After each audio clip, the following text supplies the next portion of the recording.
बाबा बुलंद शरीफ के नज़राना पेश करें अल्लाहुम्मा सल्ली अला सय्यिदिना शफीना हबीबिना व नबीना मौलाना मुहम्मद मुबारक वसल्लम सलातुन व सलामुन अलैका या रसूलल्लाह सल्लल्लाहु तआला अलैहि वसल्लम नबी और आले नबी पर इत्तिबा और आवाज़ बुलंद दुरूद पाक अल्लाहुम्मा सल्ली अला सय्यिदिना शफीना हबीबिना व नबीना मौलाना मुहम्मद मुबारक वसल्लम सलातुन व सलामुन अलैका या रसूलल्लाह सल्लल्लाहु तआला अलैहि वसल्लम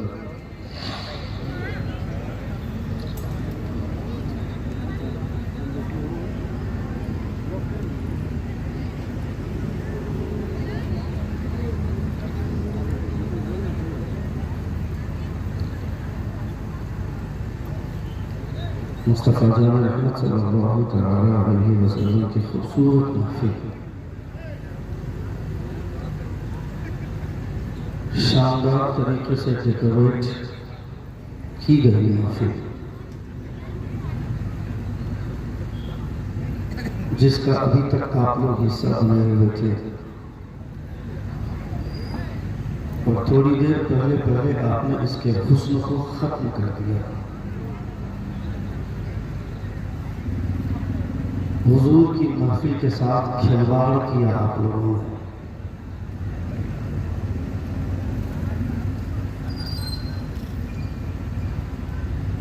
ये मुस्तफ़ा की महफिल है। मुस्तफ़ा की महफिलों के साथ इस तरह खिलवाड़ अगर मुस्तफ़ा का कलमा पढ़ने वाले लोग करें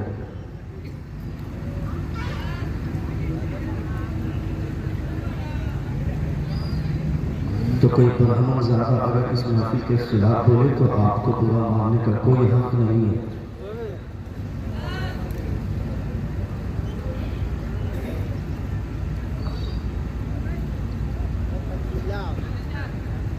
एक लम्हा पहले ये महफिल इतनी खूबसूरत लग रही थी कि रश्क आ रहा था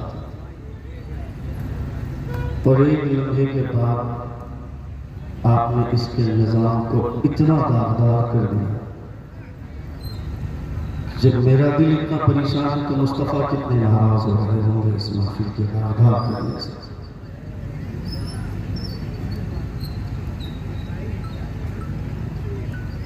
ये हुजूर की महफिल है, इस महफिल का एहतराम होना चाहिए। नात आप सुनेंगे, तकरीर आपका बाप सुनेगा क्या? रात भर अजमत भागलपुरी शेर सुनाता रहेगा, पूछ दूंगा एक शेर तो नहीं बता पाऊंगा, मगर 1 घंटे की तकरीर में मैंने अगर हुजूर की शरीयत का एक मसला बयान कर दिया तो मरते दम तक वो मसला याद रहेगा।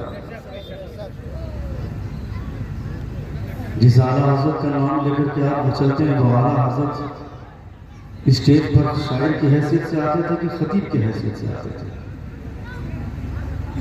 जिस मुजाहिद मिल्लत का नाम लेकर के आप मचलते हैं, सुनकर मचलते हैं, वो मुजाहिद मिल्लत स्टेज पर आकर तकरीर करते थे। हुजूर मुफ्ती आज़म हिंद तकरीर करते थे, हुजूर हाफिज़ मिल्लत तकरीर करते थे, हुजूर सदू शरिया खिताब करते थे।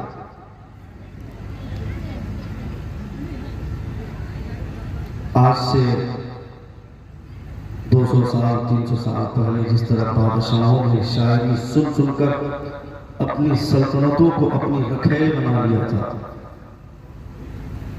और वो सारी की सारी सल्तनतें दूसरों के नाम हो गई।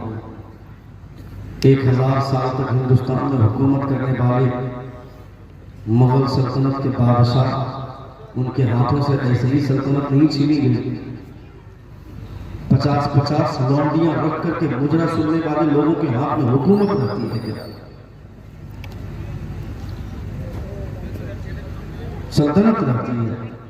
खुदा जिसको ताकत देता है उस ताकत का इस्तेमाल होना चाहिए। हुजूर की मर्जी है। वीआईपी बनकर के आके बैठेंगे, 4 आदमी उस कोने पर बैठा रहेगा, 5 आदमी उस कोने में बैठा रहेगा, 4 लोग पीछे रहेंगे। क्या है भाई, ये हुजूर की महफिल है। कोई अपने आप को वीआईपी ना समझे, ये तसव्वुर करे कि हाँ अगर कोई सबसे बड़ा वीआईपी है तो वो मेरे मुस्तफा। जोर से बोले, जोर से बोले। कितने लोग इस बात को मानते हैं कि मुस्तफा सबसे बड़े वीआईपी हैं? खड़े हुए।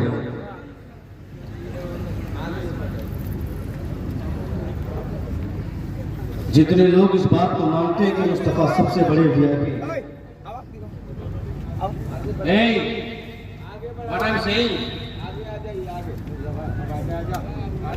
करीब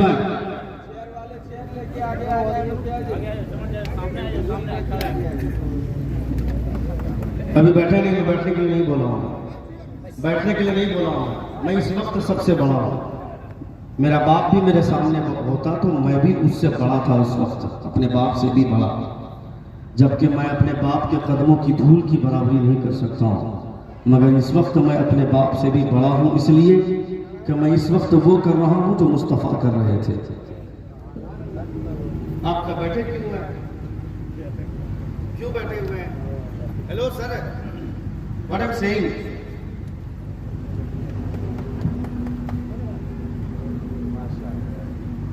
आप दोनों पीछे क्यों हैं? करीब आए, आगे आ जाइए, आगे आ जाइए। कोई वीआईपी नहीं है इस वक्त, सब के सब यकीन जान लें कि मुस्तफा सबसे बड़े वीआईपी हैं। जोर से बोलिए। और बाकी जितने लोग हैं मुस्तफा के नौकर। जोर से बोले। ये जगह खाली क्यों है?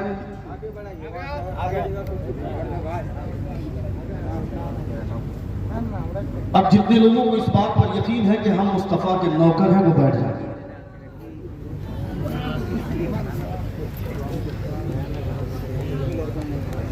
जो लोग नौकर हैं वो बैठे।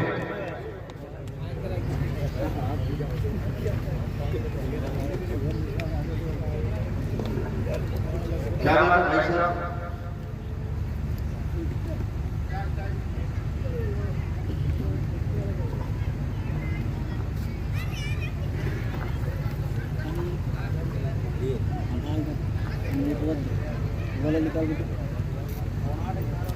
आप जैसे लोग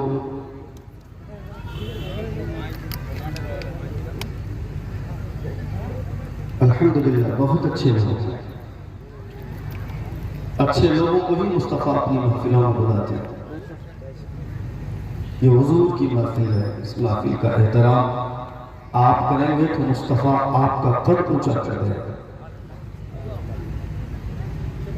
जो हरकतें हम लोग करते हैं, उधर जो पीछे लोग बैठे हुए हैं, मेरी नजर नहीं पहुंच रही है। अरे अजीब हालत है यार।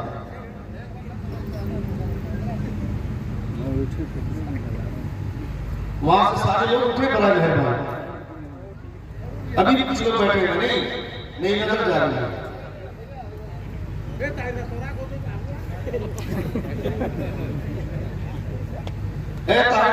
कोई आगू वो कौन बैठा पीछे? चाय वाला हिंदुस्तान बर्बाद करके यहाँ क्या बैठा है?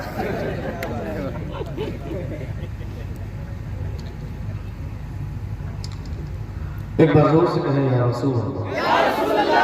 पूरा मजमा अपने दोनों हाथों को फिजा में लहरा कर कहें या हबीब अल्लाह।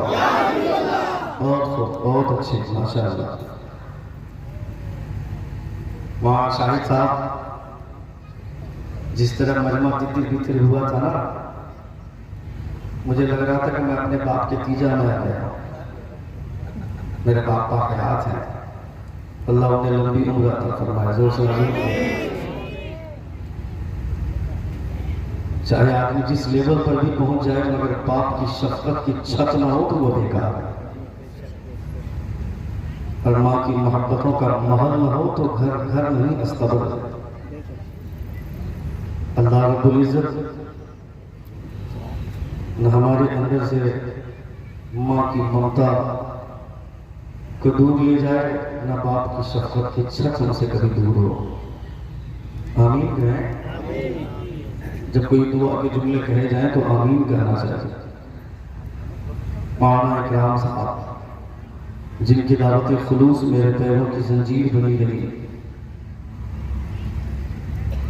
और इनकी मोहब्बतों की जंजीर ने मुझे ऐसा बांधा, मुझे तब तक इनकी मोहब्बतों की जंजीर ने रिलीज नहीं किया जब तक मैं यहाँ पहुँच नहीं गया। अल्लाह रब्बुल इज्जत ऐसी मोहब्बत को सलामत रखे। जोर से आमीन कहें। तमाम तो उलमा मंबर नूर पर जलवादार हैं। मुहतरम अज़मत रज़ा भावलपुरी, ये वो मद्दाह है, ये वो शायर है, ये वो नात ख़्वाह है, जिनकी आवाज़ आज पूरे हिंदुस्तान के दिलों की धड़कन बनी हुई है। लोग बड़े बाज़ौक़ होकर के सुनते हैं। अल्हम्दुलिल्लाह, अल्लाह रब्बुल इज़्ज़त इनकी आवाज़ में मज़ीद चाशनी अता फरमाए। मैं बहुत ज़्यादा गौर से सुनता हूँ, उनको बहुत ज़्यादा महज़ूज़ होता हूँ। आप लोगों ने भी बहुत अच्छा सुना।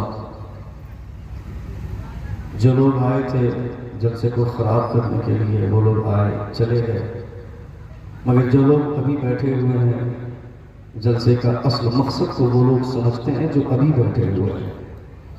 क्योंकि जलसे का असल मकसद है खिताब, नातखानी नहीं, खिताब। जलसे का असल मकसद है तकरीर। आज से 50 साल पहले, 100 साल पहले एक एक जलसे में 5-5, 6-6 खुतबा और मुकर्रीरीन होते थे, और 1 या 2 शायर सिर्फ 2-3 अशार के लिए बीच में होते थे।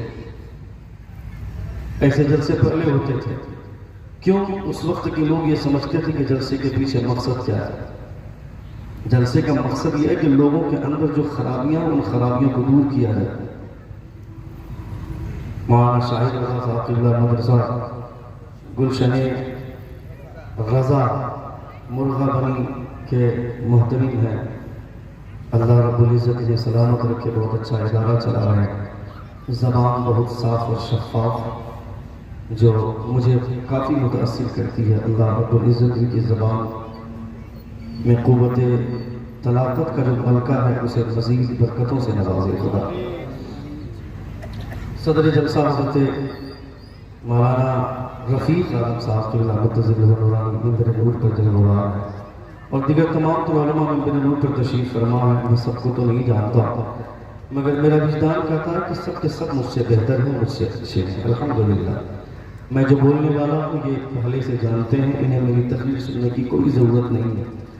मगर ये अगर बैठे हुए हैं तो इसका मतलब है कि सिर्फ और सिर्फ मकसद ये है कि मेरा हौसला बढ़े, मेरा हौसला बढ़ाने के लिए बैठे हैं। और आप बैठे हैं तो आपके बैठने के लिए मैं बैठा हूँ, ताकि आपको जो चीज़ें चाहिए वो चीज़ें मैं दे सकूँ।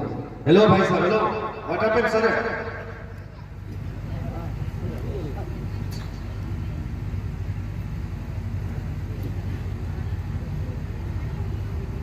मेरी तकरीर के दरमियान में कोई उठ करके जाता है तो ऐसा लगता है जैसे मेरी छाती पे पाँव रख करके जा रहा है। कोई उठने की कोशिश न करे। तकरीर पे बड़ी मेहनत होती है, याद रखें आप।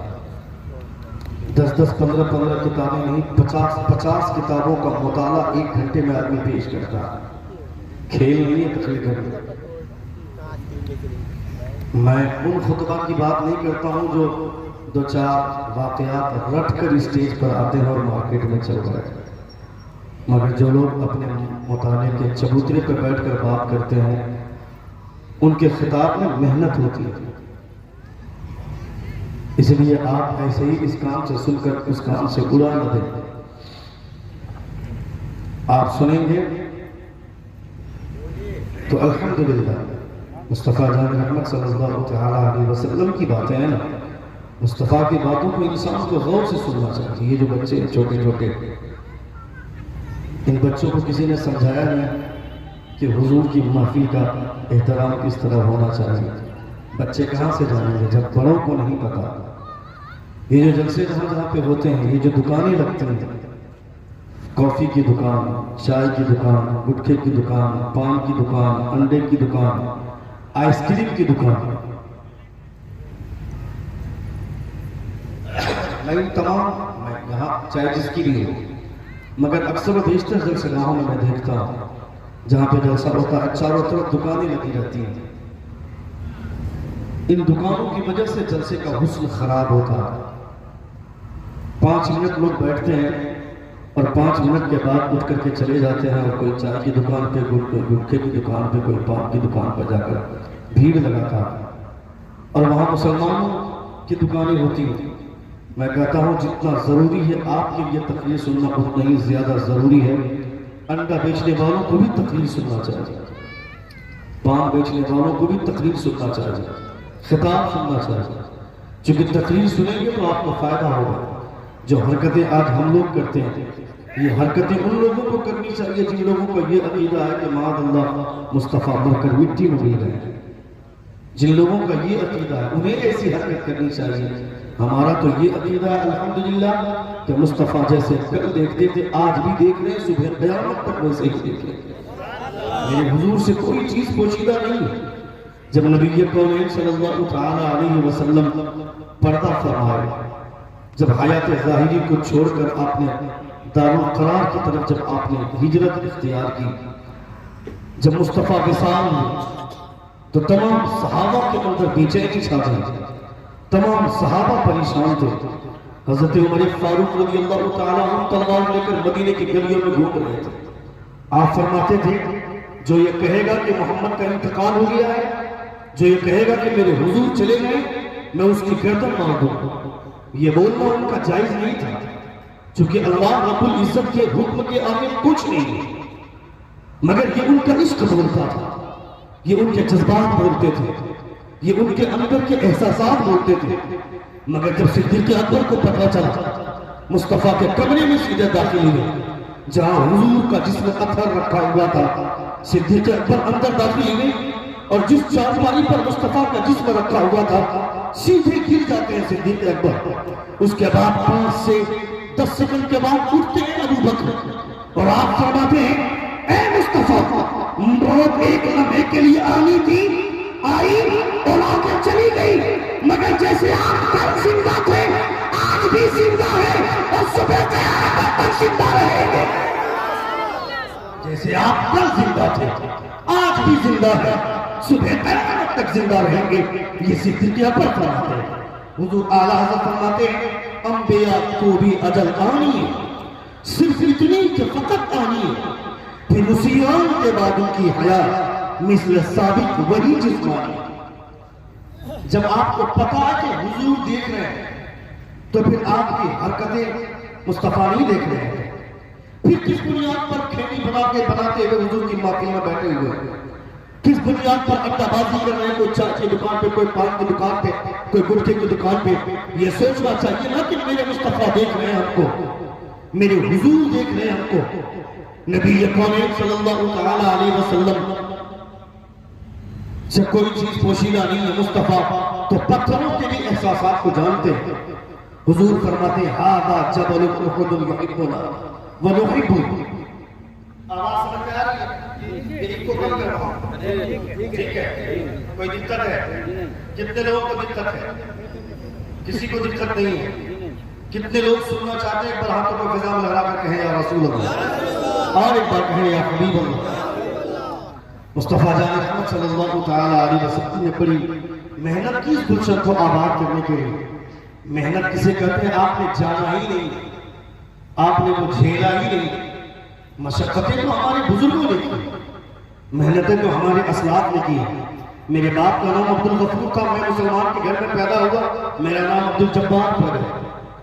मेरे बाप का नाम अब्दुल जब्बार था, मैं उनके घर में पैदा हुआ, मेरा नाम अब्दुल रशीद पड़ गया। यानी मैं पैदाइशी मुसलमान हो गया। मेरे अंदर मुसलमानों के करतूत नहीं पाए जाते। मेरा बच्चा खड़ा होकर पेशाब करे, मेरा बेटा शराब के अड्डे को गर्म करे, मेरा बेटा जुआ के बाजार को गर्म करे, मेरा बेटा चौराहे पर खड़ा होकर लौंडियां तारे, मेरा बेटा रात भर मुजरा देकर लॉन्च देके गंदी फिल्में देखकर अपने कान को गंदे गाने सुनकर और अपनी आंखों को गंदी फिल्में देख करके हमेशा के लिए वो तार करता। हुजूर फरमाते हैं, खबरदार मुसलमान अपनी आंखों की हिफाजत करे। इन्हीं आंखों से खुदा तुम्हें कल क़यामत के दिन खुदा का दीदार बेहतर होगा। जिन आंखों से खुदा को देखने वाले हो, इन आंखों से गंदी चीजें देखोगे तुम्हें शर्म नहीं आती। हुजूर पर जिसको जो कुरान नाज़िल हुआ है, वो कुरान में अल्लाह फरमाता है, वलक़द ज़रअना लिजहन्नम कसीरन मिनल जिन्नि वल इंस लहुम क़ुलूबुन ला यफ़क़हून बिहा व लहुम अ'युनुन ला युबसिरून बिहा व लहुम आज़ानुन ला यस्मऊन बिहा उलाइका कल-अनआम। अल्लाह फरमाता है, many human being and jinn we have created we go to the hell. They have hearts but they do not understand their with. They have eyes but they do not see their with. They have ears. तो इस आवाज ठीक कर दे, बहुत ज्यादा delay की जरूरत नहीं, आवाज साफ कर दे ताकि मुझे बोलने में अच्छा लगे। बोलो थोड़ी देर, बोले। कितने लोग सुनना चाहते हैं? जरा हाथ उठाकर कहें या रसूल अल्लाह, और एक बार कहें या हबीब अल्लाह। अल्लाह फरमाता है, they have hearts but they do not understand therewith, they have ears but they do not hear therewith, they are like a cattle। वो लोग जानवर की तरह हैं। मैंने बहुत सारे जिन्नात और इंसान को इसलिए बनाया कि वो दोज़ख में जाए। उनके पास दिए, मगर इस दिए में जिसे बसाना चाहिए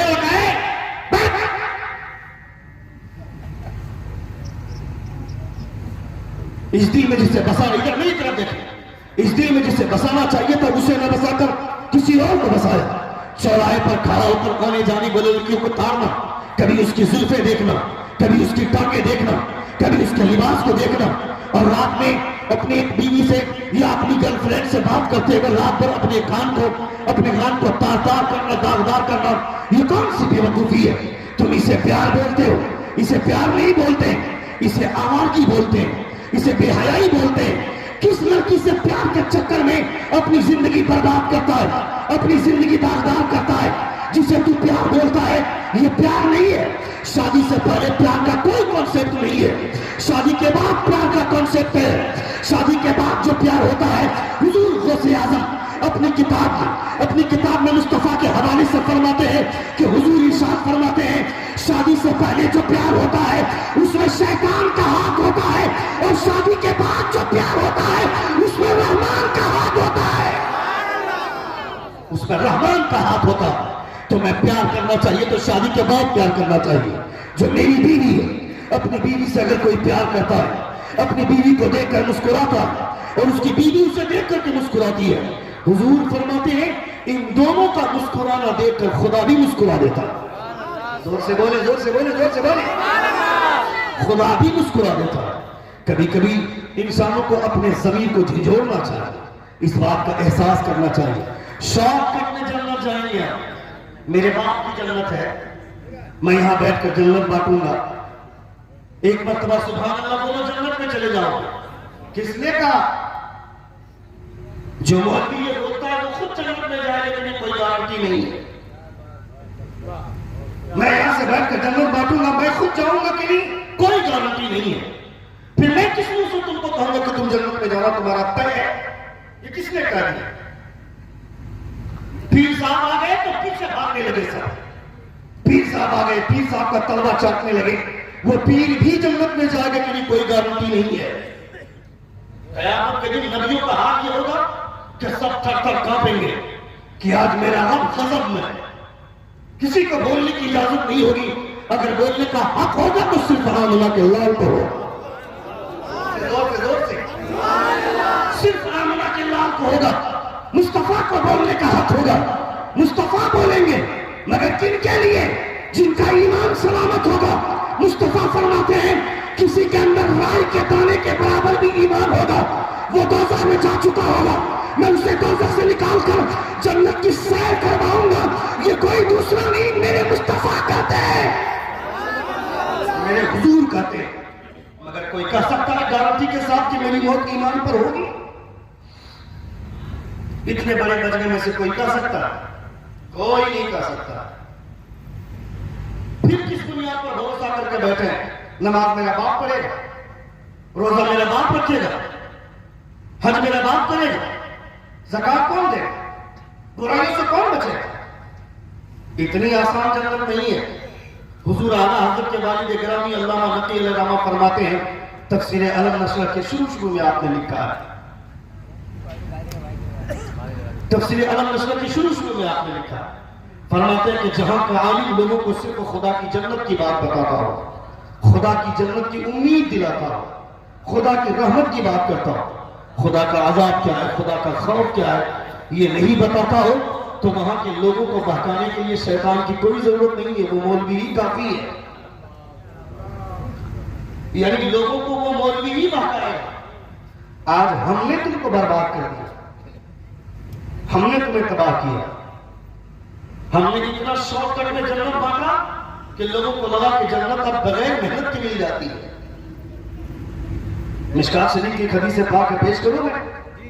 कितने लोग सुनना चाहते हैं? खतीब को इनाम मत देना, गुनाह होगा, जुर्म है। शायर को इनाम देना, कयामत के दिन शायर लोग जन्नत में लेके जाएंगे।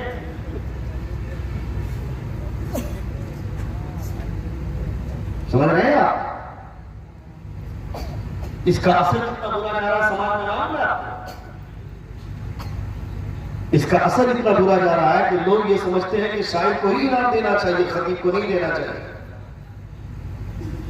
जो खतीब बैठकर मुस्तफा की हदीस पढ़ रहा है, जेब से 1 रुपया नहीं निकलता, मगर शायर शेर पढ़ रहा है तो लोग 100 का नोट 200 का नोट दे रहे हैं।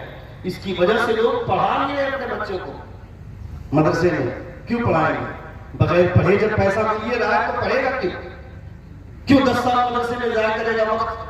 क्यों बुखारी शरीफ पढ़ेगा, क्यों तिरमिजी पढ़ेगा, क्यों मुस्लिम शरीफ पढ़ेगा, क्यों अबू दाऊद पढ़ेगा, क्यों तफसीर जलालैन पढ़ेगा, क्यों तफसीर अबू सऊद पढ़ेगा, क्यों तफसीर कुर्तुबी पढ़ेगा, क्यों तफसीर साबुनी पढ़ेगा? मुखिया जी साहब, मुझको लाख लग रहा है वो 200 रुपया दिए हैं, वापस करूंगा ज्यादा दर्द होगा। सुभान अल्लाह। अल्लाह जाकर मुक्ति मोर्चा दोहरे सरकार को बोल रही है, एक बार जोर से कहें या रसूल अल्लाह। मैं इसलिए नहीं बोल रहा हूं कि मेरा बाजार गर्म हो, मैं इसलिए बोल रहा हूं कोई तो बोलेगा, इस्लाह तो होनी चाहिए ना लोगों की। मैं कहता हूं बकरीद के मौके से आपने जानवर खरीदा 15,000 का, 20,000 रुपए का माल आपने खरीदा और लोगों को ला कर दिखाते हैं, चलो देखना मेरा माल 25,000 रुपए का, 30,000 रुपए का माल खरीदा, और इमाम साहब आए कुर्बानी करके चले गए, जाने लगे तो इमाम साहब मिलते हैं, साल गुजर गया अभी तक मुलाकात नहीं, यानी 100 रुपया नजराना तक तुम्हारी जेब से नहीं निकला। क्यों? आप जानवर कुर्बानी कर रहे हैं, जानवर कुर्बान कर रहे हैं, इमाम साहब अपना कपड़ा क्यों खराब करेंगे भाई? ये तो जिम्मेदारी आपकी है। इमाम साहब का काम है 5 वक्त नमाज की पाबंदी करना, नमाजें पढ़ाना, ये जिम्मेदारी आपकी है। लेकिन वो अगर आपके गैबा से पढ़ा रहे हैं, कुर्बानी करके जा रहे हैं, तो 500 रुपया आप मोहब्बत का नजराना दे देंगे तो इमाम का दिल खुश हो जाएगा। खुदा आपके इस इमाम के दिल का ख्याल रखने की वजह से खुदा आपको उससे खुश भी होगा और इस कुर्बानी को कबूल भी फरमाएगा।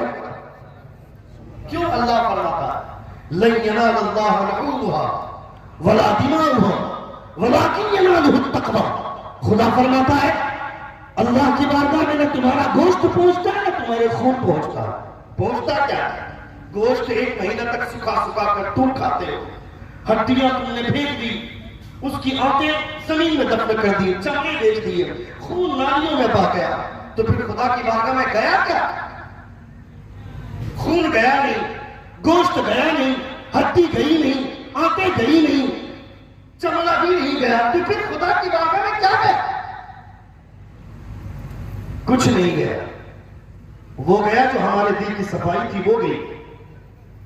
अल्लाह फरमाता वलाकिन यनालुहु तक़वा, किसका दिल कितना साफ है, किसके दिल के अंदर तक़वे का कमाल है, खुदा की बारगाह में न गोश्त पहुंचता है न खून पहुंचता है, बल्कि मुसलमानों के दिलों के इरादे खुदा की तक पहुंचा करते हैं।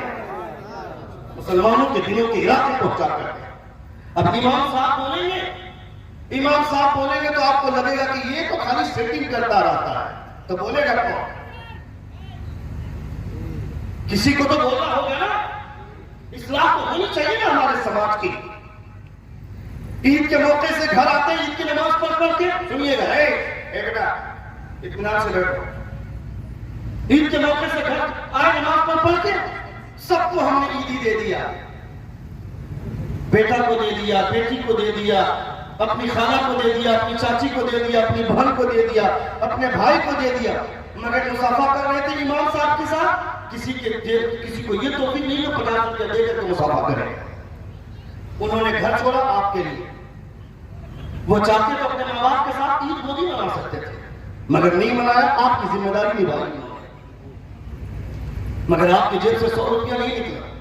अब प्रॉब्लम ये है ना कि मैं ये बोल रहा हूं तो लोगों को लगेगा कि मौलाना साहब को कोई बोल करके बैठाया होगा। अभी रामपुर हाट में तकरीर हुई थी मेरी मौलाना साहब, रामपुर हाट में मैंने इमाम की फजीलत पर तकरीर कर दी, और आजकल के कुछ आवारा किस्म के सदर सेक्रेटरी और खजांची के खिलाफ मैंने बात कर दी। कुछ लोग ऐसे होते हैं जो अपनी मर्जी के मुताबिक इमाम को इस्तेमाल करते हैं। यहाँ के लोगों का हाल मुझको नहीं मालूम, यहाँ कैसे लोग हैं मुझे नहीं पता, ये मत सोचिएगा कि मैं यहाँ के लिए बोल रहा हूँ, मगर पूरे हिंदुस्तान की तारीख यही है। आज से 50 साल पहले, 100 साल पहले मस्जिद का सदर आलिम होता था, मस्जिद का सेक्रेटरी आलिम होता था, मदरसे का सदर आलिम होता था, मदरसे का सेक्रेटरी खजांची आलिम होता था। इमाम की गैर मौजूदगी में सदर नमाज जब पढ़ाने के लायक होता था, वो इमाम बनने के लायक होता था। और हुजूर सल्लल्लाहु अलैहि वसल्लम ने मुतवल्ली बनने की जो शर्तें लिखी हैं, उसमें ये भी शर्त है कि मुतवल्ली मस्जिद का वो होना चाहिए जो इमाम की गैर मौजूदगी में नमाज पढ़ाने के काबिल हो। अब ऐसे हालात नहीं। जब ऐसी बातें होने लगी, मैंने रामपुर हाट में तकरीर कर दी, तो सुबह ही इमाम साहब को भेज दिया लोगों ने, ये बोल करके भेजा कि जो मुफ्ती साहब आए थे उड़ीसा से, उनको आपने हम लोगों के बारे में बोला था।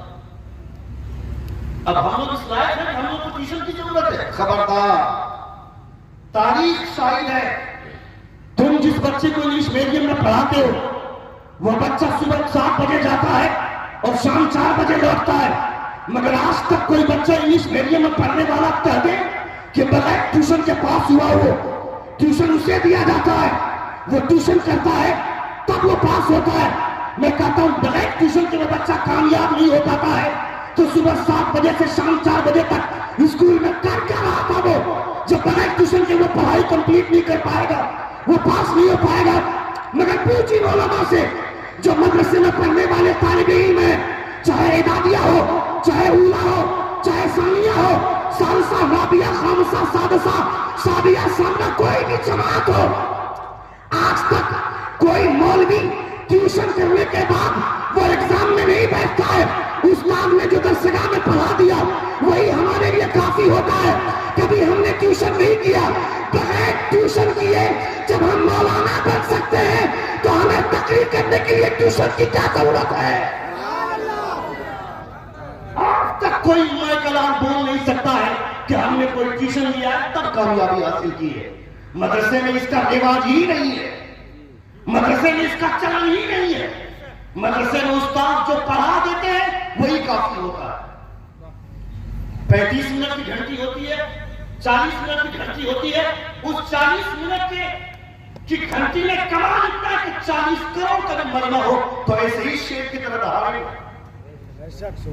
चूंकि ये मुस्तफा का इल्म है ना, जोर से बोलिए, ये हुजूर का इल्म है, मुस्तफा का इल्म है। 15 अगस्त और 26 जनवरी में कोई नेता जब भाषण देने आता, किसी स्टेट का सीएम या किसी राज्य का, किसी राष्ट्र का, किसी स्टेट का सीएम या किसी मुल्क का पीएम, भारत का प्रधानमंत्री हो या झारखंड का सीएम हो, वो जब रांची पे स्टेटमेंट देता है 15 अगस्त को या 26 जनवरी को, या किसी स्टेट का गवर्नर हो, वो जब दुमका या रांची में जाकर स्टेटमेंट देते हैं, वो जब भाषण देते हैं, दिल्ली के लाल किला में भारत का प्रधानमंत्री जब वो 1 घंटे की स्पीच देता है, 1 घंटे की स्पीच वो लिख करके लाता है, बगैर देखे नहीं बोल सकता है, देखकर बोलता है। 1 घंटे की तकरीर में 15 बार बिस्लरी की बोतल उठाकर पानी पीता है, मगर जब एक मौलवी किसी कुर्सी पर बैठता है तो 1400 साल पहले की तारीख देखकर नहीं, बगैर देखे बोला करता है। 1 घंटे की तकरीर हो जाती है, 1 कतरा पानी तक नहीं पीता है। ये एनर्जी कहां से आती है, ये पावर कहां से आता है? ये किसी दुनिया के खजाने से नहीं, बरेली का बटन दबा देते हैं, मदीने से मुस्तफा एनर्जी भेज दिया करते हैं। सुन रहे हैं? सुन रहे हैं? कितने लोग सुन रहे हैं? आप जरा कहे या रसूल अल्लाह, और एक बार कहे या हबीब अल्लाह। ये एनर्जी वहां से आती है, सरहपा मुस्तफा जान रहमत सल्लल्लाहु तआला अलैहि वसल्लम की नवाजिशात। इसलिए आप हल्के में मत लीजिएगा, खिताब इतना आसान नहीं है। मगर मैं ये कहना चाहता हूं कि मुस्तफा जान रहमत सल्लल्लाहु, मुझे बड़ी खुशी हुई, अल्लाह रब्बुल इज्जत सलामत रखे उस ज़ईफा को जिसने अपने बेटे के चले जाने के बाद उनकी मग़फ़िरत के लिए एक सामान ढूंढा। हुजूर का जलसा, इसाले सवाब की महफिल, मुस्तफा जान रहमत सल्लल्लाहु अलैहि वसल्लम की महफिल। आज वो बेटा कब्र में मुस्कुरा रहा होगा। जोर से बोलिए, जोर से बोले। यहाँ हुजूर की महफिल सजी है, वहां बेटा कब्र में मुस्कुरा रहा है। भाई साहब हेलो, कहां जा रहे बाबू? अकेले मत जाना, 4 लोगों को लेकर के जाना। अकेले क्यों जाओ? ऑर्केस्ट्रा होता रहता है, एक आदमी उठ करके जाता है, बाजू वाले को बोल करके जाता है 5 मिनट में लौट करके आओ, मेरी कुर्सी खाली रखना। और जहां हुजूर की महफिल सजती, कोई आदमी ये बोल कर नहीं जाता है कि मैं आ रहा हूं लौट के, जा रहा जैसे कि हमेशा के लिए जा रहा, दुनिया ही से जा रहा है, बोलेगा ही नहीं। क्यों? ये काम नकीब का, हुजूर की महफिल का हुस्न तुमने खराब किया, इसका जवाब नहीं देना होगा। एक आदमी दिन बैठकर हदीस पढ़ रहा, उसी हदीस पढ़ने के दरमियान में आप कुछ करके जा रहे हैं, कल क़यामत के दिन खुदा ने ये सवाल कर दिया तो फिर क्या होगा? हज़रत इमाम तलवी भी फरमाते हैं, हुजूर की तारीफ जबरदस्ती कभी किसी के सामने मत करना, खबरदार नहीं, ये हुजूर की तारीफ है। चूंकि मुस्तफा का जवाब न कल था, न आज है, न सुबह क़यामत तक मुस्तफा का जवाब होगा। मेरे मुस्तफा को खुदा ने वो शान अता फरमाई है। हजरत शैख सादी शिराजी फरमाते हैं, बलगल उला भी कमालिही, कशफत दुजा भी जमालिही, he reached the highest place by his perfection, he removed the darkness by his beauty। दुनिया के तमाम खूबसूरत चेहरे लाइट की वजह से चमकते हैं, मगर मेरे मुस्तफा अंधेरे में मुस्कुरा दे तो पूरी कायनात में रोशनी बिखेर दी जाती है। मेरे मुस्तफा, मेरे हुजूर का चेहरा है।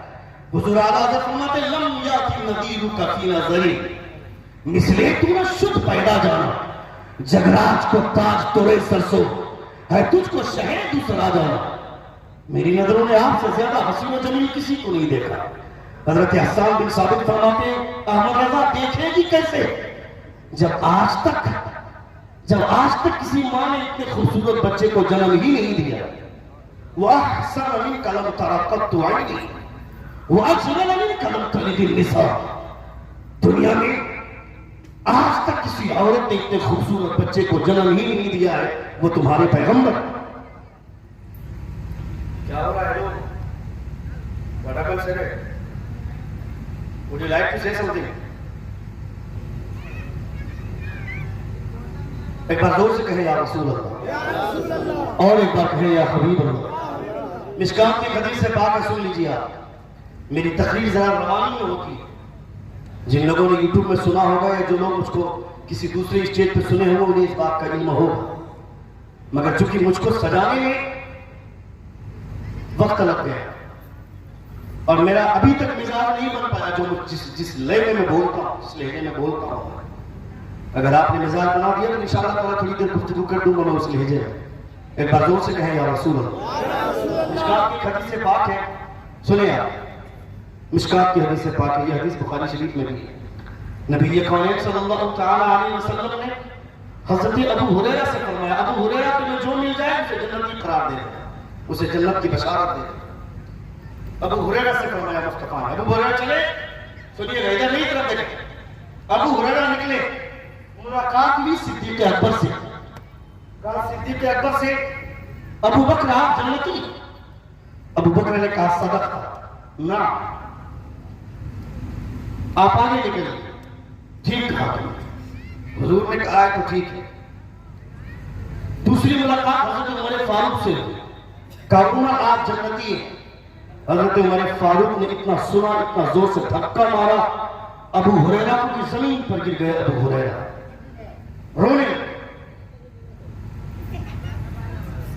रोने लगे, इधर नहीं करते, रोने लगे। रोते रोते मुस्तफा की बारगाह में पहुंचे। कहा क्या बात है अबू हुरैरा रोने की वजह? कहा या रसूल अल्लाह, आपने कहा जन्नती कहने के लिए मैंने सिद्दीक अकबर को जन्नती कहा, उन्होंने कुछ नहीं कहा। उमर को जन्नती कहा तो उन्होंने धक्का मारा, जमीन पर गिरा दिया। ये गुफ्तगू हो रही थी, उमर तशरीफ लिया। कहा उमर तुमने मारा? कहा हाँ या रसूल अल्लाह, ये मुझे जन्नती बोल रहा। नबी फरमाते गलत क्या है, इसे मैंने कहा था जन्नती कहने के लिए। उमर फरमाते या रसूल अल्लाह ऐसा हरगिज न कीजिए, अगर इतनी आसानी के साथ जन्नत बांटी जाने लगी तो लोग अमल करना छोड़ देंगे, जन्नत पर भरोसा करके बैठ जाएंगे। नबी क्या जवाब देते हैं? आप फरमाते उमर तुम ठीक कहते हो, आज से वही होगा जैसा तुम चाहते हो। ये हुजूर फरमाते हैं। मिशकात की हदीस से पाक है, किसी को शक होगा तो ये हदीस खोलकर दिखाई जा सकती है। और हम यहां बैठकर जन्नत बांटते हैं, जन्नत चले जाओगे, जन्नत चले जाओगे। कौन जन्नत जाएगा? कल आपके पेशाब पीने वाला कौन जन्नत जाएगा? 24 घंटा टीवी कहते पे बैठने वाला कौन जन्नत जाएगा? जाकर शराब की भट्टियों का आबाद करने वाला जन्नत में जाएगा। गुनाह कर करके अपना दिल काला करने वाले लोग, सूद खा खाकर अपने अंदर हराम का खून दौड़ाने वाले लोग जन्नत में जाएंगे। इतनी आसान है क्या जन्नत? ये फजूल की बातें होती, ये तो अल्लाह रब्बुल इज्जत के राजी करने पर, ये तो उम्मीद की बात है कि मेरा एक मरतबा सुभान अल्लाह बोल रहा, अगर खुदा ने पसंद फरमा लिया तो मेरे लिए यही काफी है। हम रास्ता चल रहे हैं, रास्ता चलते हुए रास्ते में कांटा दिख जाए, उस कांटे को हटा देना, खुदा ने ये पसंद फरमा लिया तो मेरे लिए यही काफी है, हम जन्नत पे चले जाएं। मगर मैं बैठकर हुजूर की हदीस पढ़ रहा हूं और एक आदमी उठकर उसी वक्त जा रहा है, ये जो हुजूर की हदीस की तौहीन हुई, खुदा ने इसे ना पसंद फरमा लिया तो फिर क्या होगा? ये कौन सोचेगा? अजान हो रही है, हमारी गुफ्तगू चल रही रनिंग में, मैं एक दूसरे से बात कर रहा हूं और मेरी गुफ्तगू तक नहीं थमती। आज़ान का एहतराम करने की बात तो दूर, आज़ान का जवाब देने की बात तो दूर, खामोश भी नहीं होते हैं। खुदा ने इसे नापसंद फरमा लिया तो फिर क्या होगा? एक पहलू पर क्यों देखते हैं, दोनों पहलू को क्यों नहीं देखते? हज़रत बायज़ीद बुस्तामी रज़ियल्लाहु तआला अन्हु से किसी ने सवाल किया, किसी चरवाहे ने, ऐ बायज़ीद मेरी दाढ़ी के बाल, तेरी दाढ़ी के बाल अच्छे हैं या मेरे गधे की दुम का बाल अच्छा? हज़रत बायज़ीद बुस्तामी का जवाब सुनिए। हम लोग उसको ऐसा सवाल करने का जुल्म के बाद तमाशा मारेंगे कि चेहरे का नक्शा बदल जाएगा।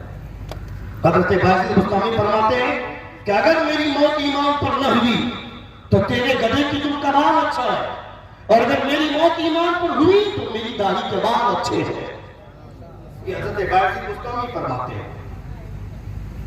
साहब कुछ तो होश करें, कुछ तो शर्म करें, कुछ तो लिहाज करें। मेरी बेटी कॉलेज में पढ़ती है, रात के सन्नाटे में मेरी बेटी अलग कमरे में सोती है, मेरा बेटा अलग कमरे में सोता है।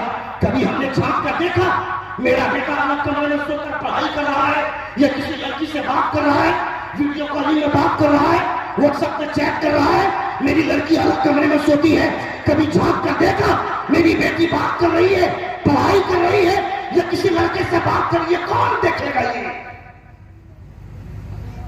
ये हमें देखने की जरूरत है। सुबह 10 बजे जाता है मेरा बेटा कॉलेज, मेरी बेटी अलग कॉलेज में पढ़ती है, मेरा बेटा अलग कॉलेज में पढ़ता है। दोनों सुबह 10 बजे जाते हैं, शाम के 4 बजे मेरी बेटी घर लौटती है।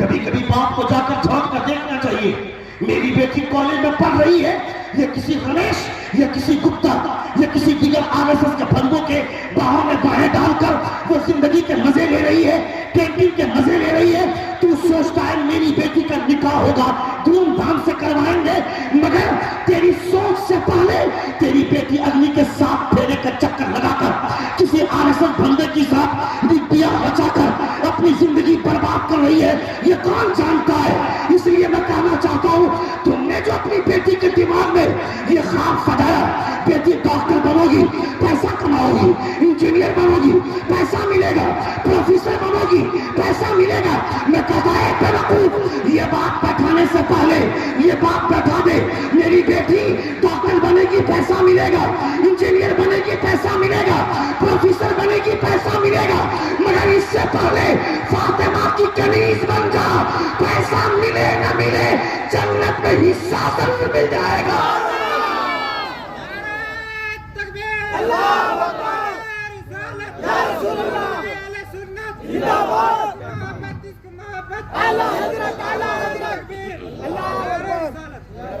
कौन इसके बारे में छानबीन करेगा? बाबू मेरे सामने बैठ कर इसे मत करो, तुम लोग मदरसे में पढ़ने वाला बच्चा मुझको लगता है। मैं मदरसे में जाता हूं तो मेरे बच्चों की रूह सूख जाती है। तुमको समझ में नहीं आ रहा ना? कभी जाकर पूछो मेरे बच्चों की, मैं बच्चों को मारता नहीं हूं ज्यादा। बोलो थोड़ी देर, कितने लोग सुनना चाहते हैं? हाथ उठाकर कहें या रसूल अल्लाह, और एक बार कहें या हबीब अल्लाह। मुखिया साहब रिचार्ज नहीं करवा रहे आप, वो खत्म हो गया। अच्छे लोग अल्हम्दुलिल्लाह सुन रहे हैं, अल्लाह रब्बुल इज्जत सलामत रखे। एक बार जोर से कहें या रसूल अल्लाह, और एक बार कहें या हबीब अल्लाह। अपने बच्चों के बारे में कौन सोचेगा? ये आप सोचेंगे ना, जोर से बोले, ये आपको सोचना होगा। मैं तमाम नौजवानों से कहना चाहता हूं, जितने नौजवान तबके के लोग हैं, यंग जनरेशन से मैं कहना चाहता हूं कि आप अपने मोहल्ले के बारे में सोचने की जिम्मेदारी आपकी। फौरी तौर पर व्हाट्सएप में एक ग्रुप होना चाहिए, व्हाट्सएप ग्रुप, और व्हाट्सएप ग्रुप बना करके ये पता करें कि आपके मोहल्ले की कौन कौन सी लड़की किस किस कॉलेज में पढ़ती है। और कभी कभी अचानक कॉलेज में कोई भी किसी भी कॉलेज में पहुंच जाए, कैंटीन पहुंच जाए, लाइब्रेरी पहुंच जाए, क्लासरूम पहुंच जाए, और जाकर देखे कि मेरी बहन या फला दोस्त की बहन पढ़ने के लिए इस कॉलेज में आती है, वो पढ़ाई कर रही है या किसी फलवे का शिकार हो रही है। 1 लाख से ज्यादा मुसलमान लड़कियां गैर मुस्लिम हो गई, तुम्हें अंदाजा है? और इनमें से ज्यादातर नहीं, बल्कि अब तक यह रिपोर्ट नहीं आई कि कोई बिहार की लड़की हो। अब तक की यह रिपोर्ट है कि वही लड़कियां बर्बाद हुई जो कॉलेज में पढ़ती थी। अब तक यही रिपोर्ट है। आपने अपनी बेटी के दिमाग में ख्वाब तो सजा दिया कि बेटी डॉक्टर बनना है, तुमको इंजीनियर बनना है, मगर यह क्यों नहीं सिखाया कि फातिमा की कनीज बने रहना है, सूखी रोटियां खाकर जिंदगी गुजार लेना, मगर फातिमा के दामन को कभी तार मत होने देना। ये तालीम कौन देगा? ये बाप देगा।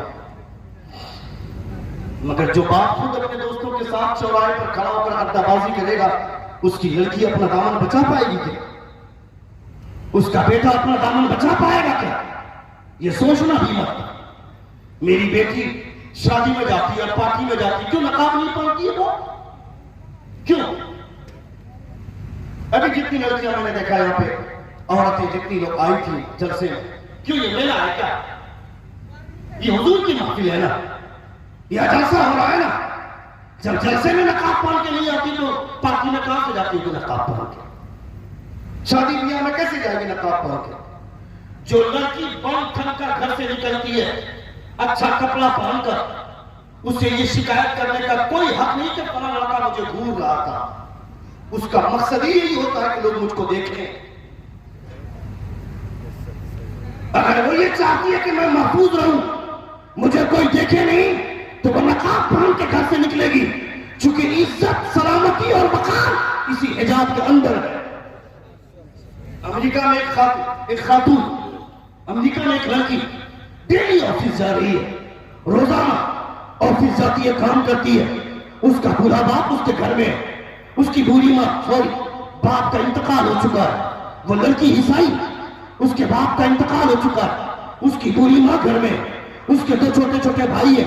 इन तीनों की किफालत की जिम्मेदारी वो ईसाई लड़की उठा रही है। रोजाना ऑफिस जाती है, जॉब करती है, मगर जिस रास्ते से ऑफिस जाती है, चौराहे पर रोजाना 5 लौंडे खड़े रहते हैं और रोजाना उस लड़की को छेड़ते हैं, रोजाना उसके साथ फ्लर्ट करते हैं, गलत सलत कमेंट उस पर पास करते हैं। वो लड़की परेशान हो गई। उसके पड़ोस में एक लड़की फातिमा नाम की, जो उसकी सहेली है, उससे आकर बोलती है, मैं परेशान हूं, मैं क्या करूं? मैं अगर ऑफिस ना जाऊं, मेरी माँ को कौन खिलाएगा? मैं अपने भाई का पेट कैसे भर सकती हूँ? मेरे लिए मजबूरी है ऑफिस जाना, वरना मुझको जितना परेशान करते हैं ये आवारा लड़के, मेरी हिम्मत जवाब देती है, मैं कैसे जाऊं ऑफिस? वो लड़की बोलती है, क्या चाहती है तू? कहती है कि मैं ऑफिस छोड़ देना चाहती हूँ। वो फातिमा नाम की लड़की बोलती है, ऑफिस मत छोड़, मैं तुझे एक लिबास देती हूँ, इसे पहन ले। उसने अपना हिजाब दे दिया, उसने अपना बुर्का दे दिया, कहा इसे पहनकर आज ऑफिस जाओ। वो लड़की चली गई ऑफिस। जिस चौराहे पर नौजवान लड़के खड़े थे, उसी नौजवान लड़के ने नकाबपोश लड़की को देखा, कहा साइड दे दो, रास्ता दे दो, कोई इज्जतदार घराने की लड़की जा रही है, उसको रास्ता दे दिया। वो लड़की ऑफिस गई, काम खत्म करके आई। दूसरे दिन आकर अपनी सहेली का दरवाजा खटखटाया, दरवाजा खुला। वो लड़की बोलती है, क्या बात है, नकाब चाहिए? वहां टेबल पे रखा हुआ है, ले लो। वो ईसाई लड़की बोलती है, नकाब नहीं चाहिए, बल्कि नकाब पहनने के लिए जिस पैगंबर का हुक्म हुआ है, उस पैगंबर का कलमा लेने आई हो।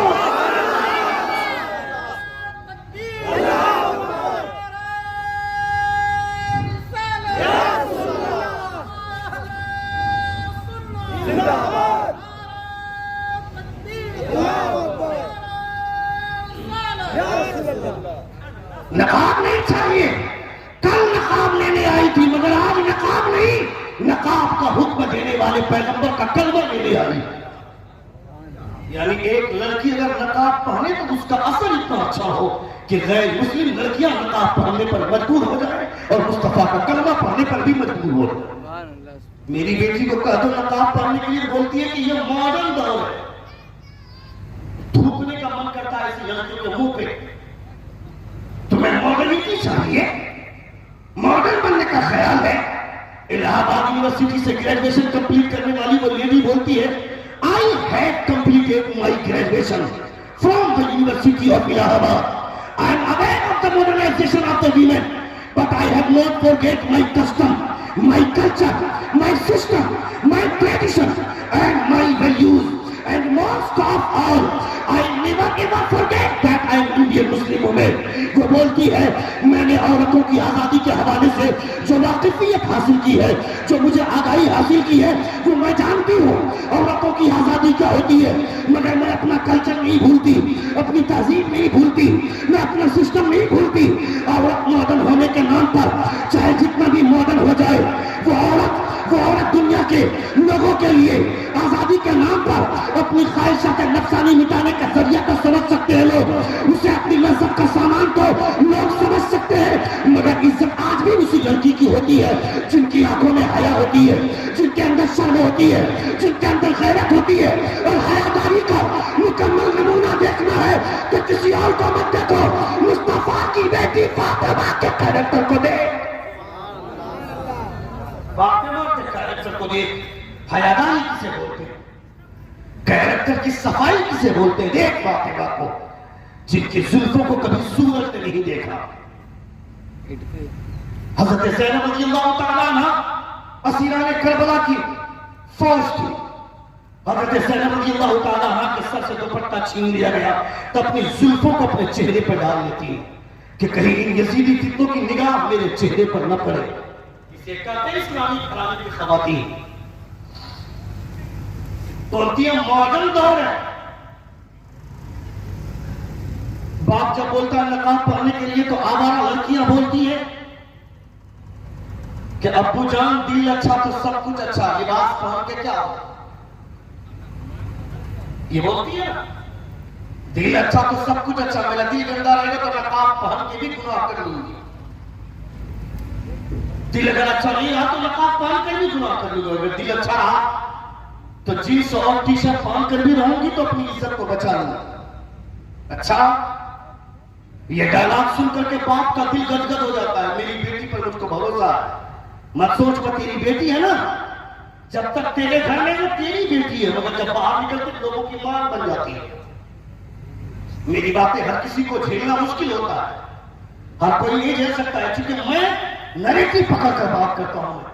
मुझे बर्दाश्त नहीं होता है इससे। मुझे इससे कोई फर्क नहीं पड़ता कि आपको अच्छी लगे न लगे, मगर मेरे हुजूर को तो जरूर अच्छी लग रही होगी। खुदा खुश हो जाए, मुस्तफा खुश हो जाए तो मेरे लिए यही बहुत।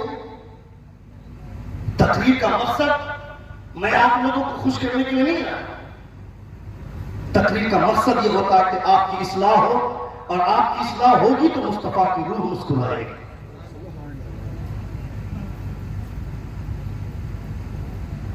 बोलो 5 मिनट। कितने लोग सुनना चाहते हैं? अल्लाह रब्बुल इज्जत सलामत रखे। जब ये लड़की कहे कि दिल अच्छा तो सब कुछ अच्छा, उससे बता कि मुस्तफा की बीवी से भी ज्यादा दिल किसी का साफ होगा क्या? जोर से बोले। मुस्तफा की बीवियों से भी ज्यादा किसी का दिल साफ होगा क्या? किसी का नहीं होगा, क्योंकि खुदा फरमाता अल खबीसातु लिल खबीसीन वल खबीसून लिल खबीसात वत्तय्यिबातु लित तय्यिबीन वत्तय्यिबून लित तय्यिबात। खबीस औरत के लिए खबीस मर्द, खबीस मर्द के लिए खबीस औरत, पाक मर्द के लिए पाक औरत, और पाक औरत के लिए पाक मर्द का इंतखाब खुदा फरमाता। मुस्तफा से ज्यादा कोई पाक है क्या? मुस्तफा से ज्यादा कोई पाक नहीं है। और जो मुस्तफा के बिस्तर का हिस्सा बनने वाली खातून है, हम तमाम मोमिनों की माएं, उनसे ज्यादा भी पाक कोई होगा क्या? कोई नहीं होगा, क्योंकि खुदा फरमाता है या मिसाल नबी की लस्तुन मिसाल, ऐ नबी की बीवियां, दुनिया की कोई औरत तुम्हारी तरह नहीं है। जिस तरह मुस्तफा मर्दों में लाजवाब है, उस तरह मुस्तफा की बीवियां औरतों में लाजवाब है। कोई जवाब नहीं उनका। मुस्तफा की बीवी हम तमाम मोमिनों की मां हज़रत उम्मे सलमा रज़ियल्लाहु ताला अन्हा। सुनिए, जो लड़की ये बोलती है दिल अच्छा तो सब कुछ अच्छा, वो कान खोलकर सुने, और अगर वो नहीं सुन रही, आप सुन रहे तो घर जाकर बताएं। मुस्तफा बैठे साथ में मुस्तफा के हज़रत उम्मे सलमा रज़ियल्लाहु ताला अन्हा, जो हम तमाम मोमिनों की मां हुजूर की ज़ौजा। एक सहाबी है हज़रत अब्दुल्लाह बिन उम्मे मक्तूम, नबीना सहाबी। वो तशरीफ ला रहे, दरवाजे पर आकर आवाज दी, सलाम किया। हुजूर फरमाते उम्मे सलमा अंदर जाओ। जोर से बोली, जोर से बोली। कहा उम्मे सलमा अंदर जाओ। मुस्तफा जान रहमत की ज़ौजा, हम तमाम मोमिनों की मां फरमाती है, या रसूल अल्लाह वो तो नाबीना, उसके अंदर तो देखने वाली आंख नहीं है, वो देख नहीं सकता, आप मुझे अंदर क्यों भेज रहे हैं? हुजूर फरमाते उम्मे सलमा वो नहीं देख सकता तो क्या हुआ, तुम्हारे पास तो आंख है। हुजूर की बीवी से ज्यादा साफ किसी का दामन होगा क्या? हुजूर ने अपनी बीवी का इलाज करवाया। नबी ने पूरी दुनिया वालों को यह पैगाम दिया, इस हवाले से कभी अपनी रगों को कमजोर मत करना। पर्दे का हुक्म सबके लिए, चाहे वो डीएम की बेटी हो, चाहे किसी सेठ की बेटी हो, चाहे किसी गरीब की बीवी क्यों हो, सबके लिए हुक्म बराबर है। गरीब की बीवी नकाब पहने और अमीर की बीवी अपनी साड़ी की कीमत बताएगी। नहीं साहब, आपकी बेरादरी की वजह से समाज के निजाम दरहम दरहम हो रहे हैं। इसलिए आपको इस्लाह की कोशिश करनी है कि अपने समाज में चौराहे पर खड़ा होकर मत बोलिए कि समाज बर्बाद हो रहा है। आप अपने घर के बारे में सोचिए, अपने घर के बारे में गौर कीजिए। मेरे घर में 9 लोग, 4 मर्द हैं, 5 औरतें, उनमें से एक आदमी भी नमाजी नहीं है, ना एक औरत नमाजी। क्यों? मेरा घर तबाह हो गया। सब अलग अलग कमरे में सोते हैं, सबके हाथ में एंड्रॉइड फोन है, मगर किसी को नमाज पढ़ने की तौफीक नहीं होती, किसी को नमाज की तरफ ख्याल भी नहीं जाता। शौहर आता है काम करके, अपनी बीवी को बोलता है खाना दो, तो बेवकूफ बीवियां बोलती रुक जाइए ना, ये सीरियल हफ्ते में 2 दिन आता है, इसका आखिरी प्रचार चल रहा है, इसको खत्म होने दीजिए, खाना देंगे।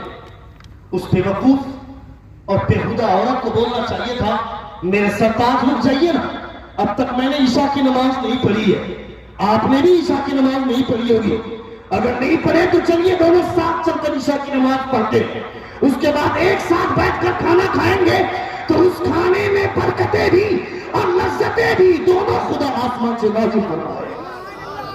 बरकत और लज्जत दोनों आसमान से नाज़िल हो गई। 1 घंटे की तकरीर हो गई।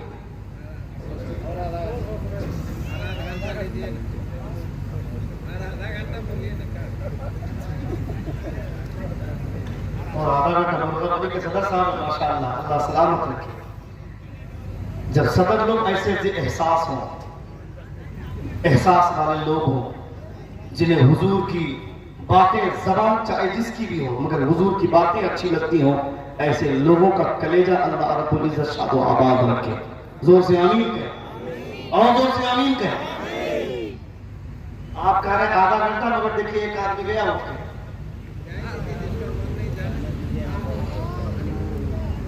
किसको किसको जाना है? नाराज तकरीर के टाइम नहीं लगाना चाहिए क्या? जो तुम लोग जब प्लान करके उठता तक तुम उधर से उठना, हम इधर से उठेंगे। जो मैचिंग करके जो नारा लगाता था, अजमत ही थकता है, खाली हम नहीं थकते हैं।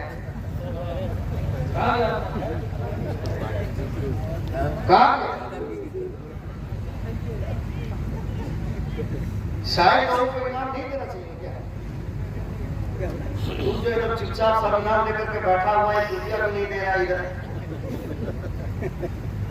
एक बार जोर से कहें या रसूल अल्लाह, और एक बार कहें या हबीब अल्लाह। मैं कभी कभी वो पता नहीं आज यहाँ पता नहीं क्यों मेरे जबान से 2-4 जुमले तफरीह तबक के तौर पर निकल गए, वरना मैं इस हवाले से बहुत हसास हूँ।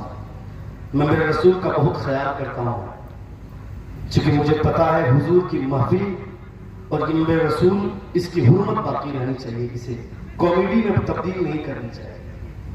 मुझे इस चीज़ का ख्याल रहता है और मैं अक्सर ऐसे खतीबों के खिलाफ बोलता हूँ जो हुजूर की महफिल में आकर के अड्डाबाजी करते हैं, आकर के कॉमेडी का अड्डा बना देते हैं।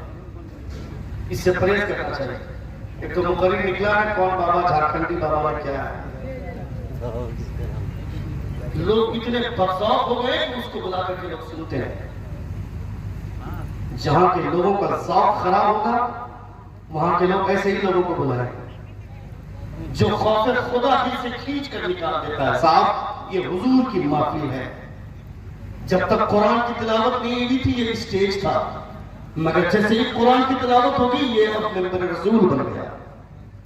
जब हंसना ही था तो बुखारी शरीफ पढ़ करके हंसाएंगे लोगों को, तिरमिज़ी पढ़कर हंसाएंगे, तफसीर जलालैन पढ़कर हंसाएंगे, या फिर जो लोग इन किताबों को पढ़कर हंसाते हैं, इसका मतलब है कि उन्होंने समझा नहीं या फिर पढ़ा ही नहीं। कुरान में खुदा फरमाता है यदहकू कलीला वयबकू कतीरा, हंसो कम रो ज्यादा। जो यहां ज्यादा हंसेगा कयामत में रोएगा, जो यहां ज्यादा रोएगा कयामत के दिन मुस्कुराएगा, और ऐसा मुस्कुराएगा, ऐसा मुस्कुराएगा कि हुजूर आला हज़रत फरमाते हैं पेश हक मुस्ता शफाअत का सुनाते जाएंगे, आप रोते जाएंगे, हमको हंसाते जाएंगे, आप रोते जाएंगे, हमको हंसाते जाएंगे। यहां ज्यादा हंसने की आदत मत डालो। जब हंसना ही होगा तो फिर किसी मौलवी को बुला करके क्यों हंसेंगे? साहब, कपिल शर्मा का शो काफी है मेरे लिए। किसी शेख चिल्ली का प्रोग्राम सुन करके हंस लेंगे, जब किसी आलिम को बुला करके हंसेंगे तो फिर हमें हंसना जेब नहीं देता। कोई आलिम आए तो खुदा के खौफ में रोने वाली कलमात होनी चाहिए। खशियत इलाही क्या होती है उसके नमूने हमारे सामने होने चाहिए। मोहब्बत क्या होती है तुमने जाना ही नहीं। मोहब्बत का दस्तूर क्या होता है। मैं गया भी 2-3 महीना पहले उम्रा करने के लिए, मुबारक हुसैन मुबारक साहब थे, मैं था।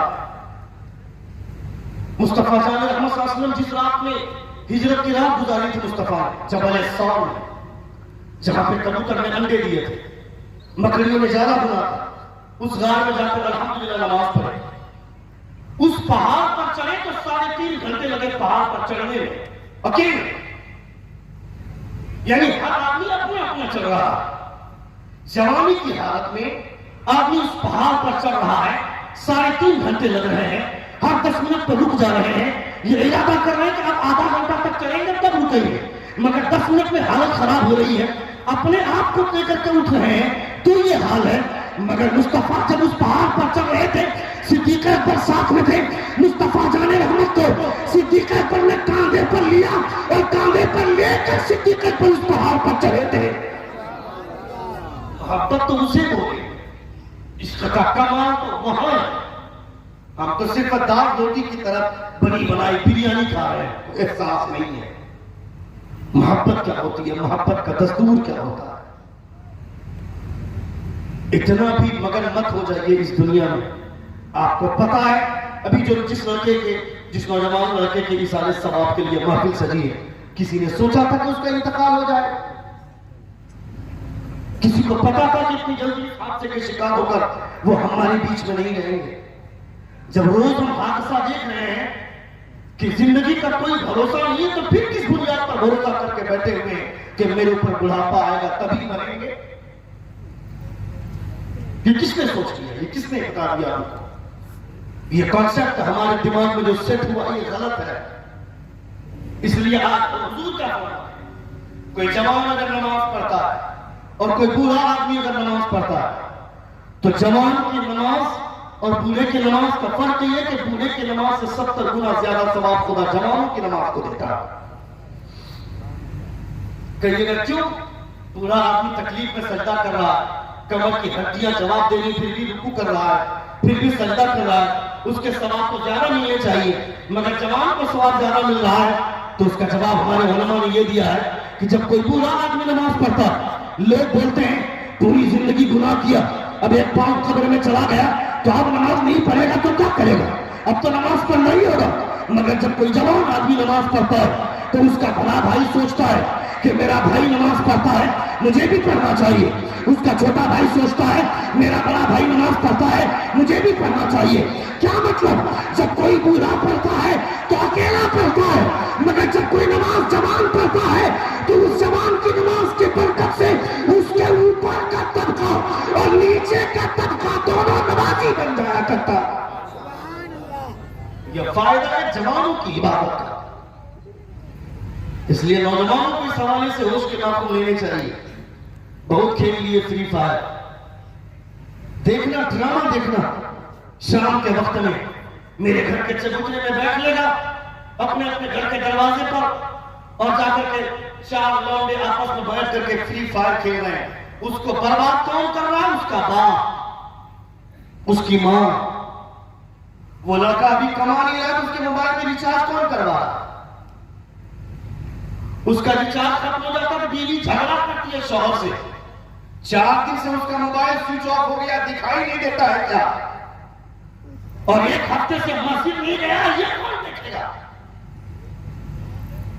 मोबाइल में रिचार्ज नहीं हुआ, इसकी फिक्र है, मगर वो कभी मस्जिद नहीं जाता, इसके बारे में कौन सोचेगा? अपने बच्चों के हवाले से सोचना चाहिए ना। जिस मां की भगें मजबूत होती है उसका बेटा आवारा नहीं होता। अभी दुनिया तुमको बर्बाद करने पे तुली हुई है, लोग तुम्हारे पैगंबर के खिलाफ बोलते हैं, मगर तुम अपने घर के नर्म और कबीले बिस्तर पर सोए रहते हो। तुमने कभी सोचा इस हवाले से?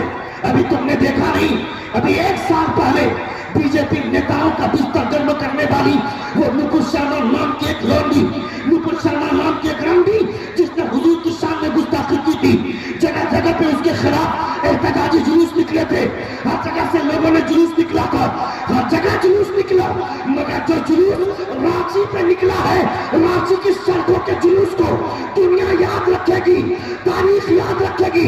रांची में जुलूस निकला है, आरएसएस के भरगोर जो पुलिस की वर्दी में है, इनके बंदूक से गोली चली, मुदस्सिर नाम के एक लड़के के सर पे गोली लगी, वो लड़का तो दुनिया से चला गया, मगर मैंने उसकी माँ का वीडियो देखा, उसकी माँ सीना ठोक के बोलती है इस्लाम जिंदाबाद था, इस्लाम जिंदाबाद है और क़यामत तक इस्लाम जिंदाबाद रहेगा।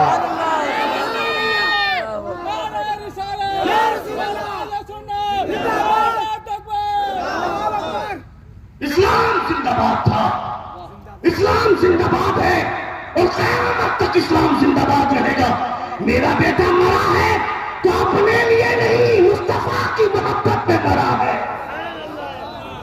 मेरे समाज में ऐसा नौजवान और मेरे समाज में अगर कोई खातून ऐसी मिलती है तो उसे सैल्यूट करने का मन करता है, जिसका कलेजा मुस्तफा के नाम पर कुर्बान।